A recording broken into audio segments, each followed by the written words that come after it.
শেখ মুজিবের ভাষণ প্রচার করায় বিক্ষুব্ধ জনতার হামলায় আহত এক, মাইক ভাঙচুর।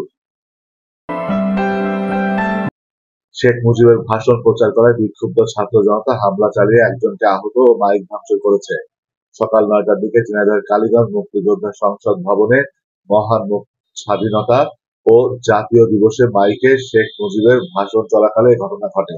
হামলায় মুক্তিযোদ্ধা সংসদের তত্ত্বাবধায়ক সাগর হোসেন নামে একজন আহত ও মাইকের কিছু অংশ নিয়ে গেছে বিক্ষুব্ধ ছাত্র জনতা।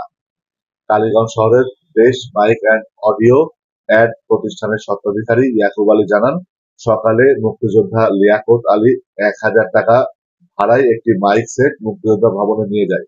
তিনি শুনেছেন ওই ভবনের তত্ত্বাবধায়ক সাগর হোসেন মাইকে শেখ মুজিবের ভাষণ বাজাচ্ছিলেন। এই সময় স্থানীয় কয়েকজন তাকে নিষেধ করেন, কিন্তু তারপর মুজিবের ভাষণ চলতে থাকে।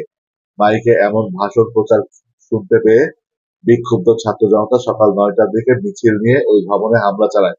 তারা মুক্তিযোদ্ধা ভবনের তত্ত্বাবধায়ক সাগর হোসেনকে মারপিট করে আহত করে এবং মাইক ভাঙচুর করে নিয়ে যায়।